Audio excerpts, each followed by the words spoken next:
엔비디아, 이미 너무 오른 주식일까요? 아니면 AI 시대의 진짜 초입에 불과할까요? 이 영상에서는 주식 전문가의 관점에서 숫자와 구조로 차분히 분석합니다. 엔비디아 주가 지난 2에서 3년 동안 정말 많이 올랐습니다. 그래서 대부분의 투자자들이 이렇게 묻죠. 이제 너무 늦은 거 아니야? 여기서 더 오를 게 남아있긴 할까? 하지만 시장의 큰 손들, 특히 글로벌 빅테크와 기관 투자자들의 움직임을 보면 정반대의 신호가 보입니다.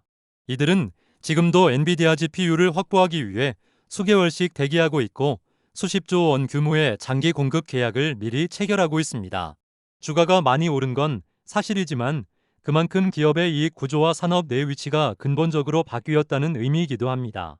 과거에는 개인용 GPU 회사였지만 지금은 전 세계 AI 인프라의 핵심 공급자가 됐습니다.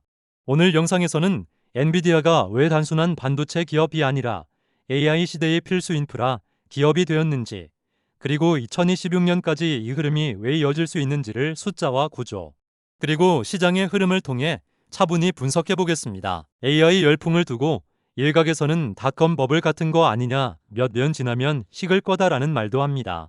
하지만 저는 이번 흐름의 본질이 다르다고 봅니다. 지금 Y는 단순히 재미있는 기술이나 서비스가 아니라 기업의 비용 구조와 생산성을 직접 바꾸는 핵심 도구로 자리 잡고 있습니다. 검색, 광고, 고객 응대, 신약 개발, 물류 최적화, 금융 분석까지 거의 모든 산업에 스며들고 있죠. 이런 변화는 한두 해 반짝하고 끝날 유행이 아니라 과거의 전기나 인터넷처럼 사회 전반을 바꾸는 인프라로 자리 잡는 과정입니다. 그리고 이 AI를 돌리기 위해 필요한 것이 바로 막대한 연산 능력, 즉 데이터 센터와 GPU입니다.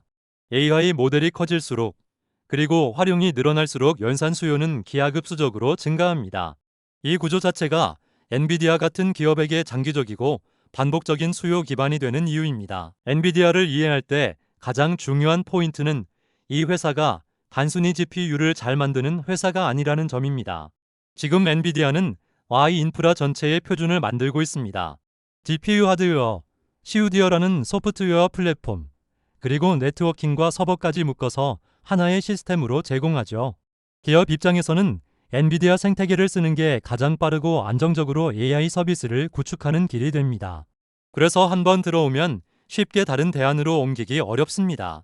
이게 바로 경제적 해자, 즉 진입장벽입니다.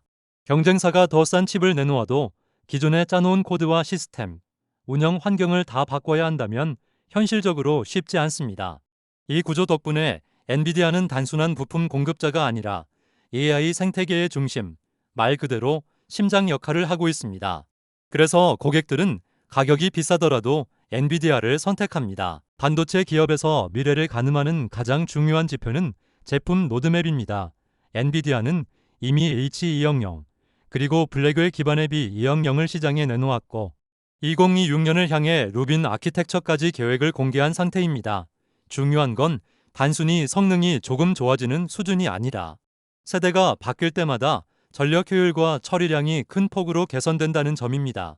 AI 데이터 센터에서는 전기료와 공간, 냉각 비용이 곧바로 수익성과 연결되기 때문에 더 효율적인 칩은 바로 경제적 가치로 이어집니다.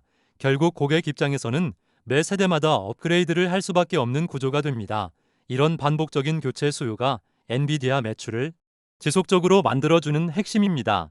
기술 리더십이 유지되는 한 매출과 이익은 일회성이 아니라 구조적으로 쌓일 가능성이 큽니다. 지금 엔비디아의 가장 큰 고객은 마이크로소프트, 구글, 아마존, 메타 같은 글로벌 빅테크 기업들입니다. 이들은 Y 경쟁에서 뒤처지지 않기 위해 매년 수십조 원 규모로 데이터 센터에 투자하고 있습니다.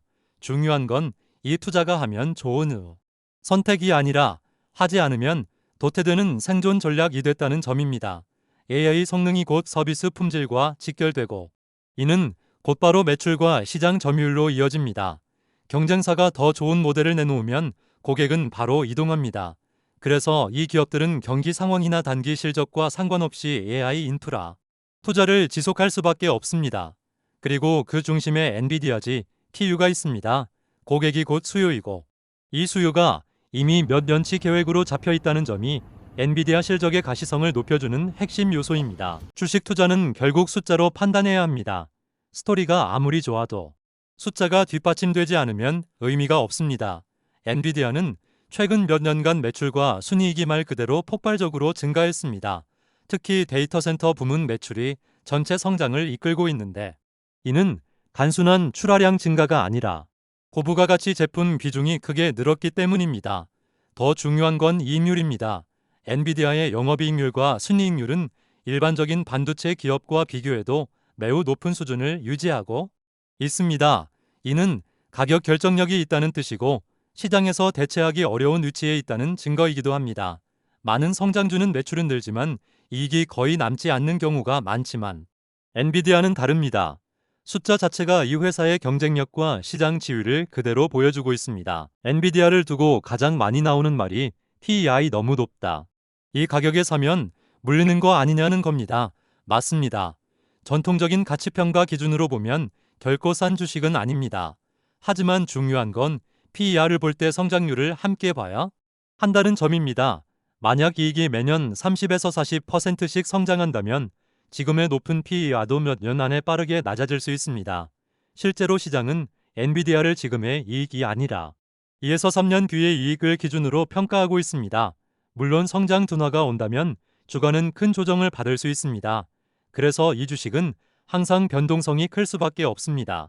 하지만 AI 인프라 투자가 이어지는 한 시장은 엔비디아에 프리미엄을 부여할 가능성이 높습니다. 이게 바로 고평가 논쟁의 핵심입니다. 아무리 좋은 기업이라도 리스크는 반드시 짚고 가야 합니다. 첫째는 빅테크들의 자체 AI 칩입니다. 이들이 엔비디아 의존도를 줄이려는 시도는 분명히 존재하고 장기적으로는 일부 수요를 잠식할 가능성도 있습니다.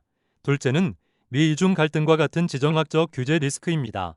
특정 국가로의 수출 제한은 매출에 직접적인 영향을 줄 수 있습니다. 셋째는 AI 투자 사이클 둔화 가능성입니다. 만약 기업들이 AI 투자 대비 수익을 기대만큼 내지 못한다면 투자 속도가 느려질 수 있습니다. 다만 현재까지는 이 리스크들이 구조적 수요를 무너뜨릴 정도로 현실화되지는 않았습니다. 그래서 지금 시점에서는 리스크는 존재하지만 아직은 관리 가능한 수준으로 보는 게 합리적입니다. 투자자는 이 균형을 항상 염두에 둬야 합니다. 2026년까지 엔비디아를 바라보는 시나리오는 크게 세 가지로 나눌 수 있습니다.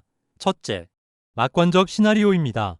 AI 활용이 전 산업으로 확산되며 데이터 센터 투자가 더 가속화되고 엔비디아가 지금 이상의 고성장을 이어가는 경우입니다. 둘째, 기본 시나리오입니다. 성장률은 다소 둔화되지만 여전히 높은 이익을 유지하며 안정적인 성장을 이어가는 모습입니다. 셋째, 보수적 시나리오입니다. 경쟁 심화와 투자 둔화로 성장률이 크게 떨어지고 주가도 조정을 받는 경우입니다. 중요한 건 이 세 가지 중 어디에 무게를 두느냐에 따라 투자 전략이 완전히 달라진다는 점입니다. 전문가의 역할은 하나를 단정하는 게 아니라 이런 가능성을 열어두고 확률적으로 판단하며 대응 전략을 세우는 데 있습니다. 정리해보면 엔비디아는 분명 매력적인 기업이지만 모든 투자자에게 맞는 종목은 아닙니다. 단기 변동성에 민감하고 가격 조정에 스트레스를 크게 받는 투자자라면 지금의 높은 밸류에이션이 부담이 될 수 있습니다. 반대로 AI가 앞으로 5년, 10년 동안 세상을 바꿀 핵심 인프라가 될 것이라고 믿고 그 흐름을 길게 가져갈 수 있는 투자자라면 엔비디아는 그 변화의 중심에 있는 기업입니다. 결국 이 투자는 지금 가격이 싸냐의 문제가 아니라 이 기업이 만들어갈 미래와 산업 구조를 얼마나 신뢰하느냐의 문제입니다. 오늘 분석이 여러분 각자의 투자 성향과 판단에 맞는 선택을 하는데 조금이나마 도움이 되었기를 바랍니다.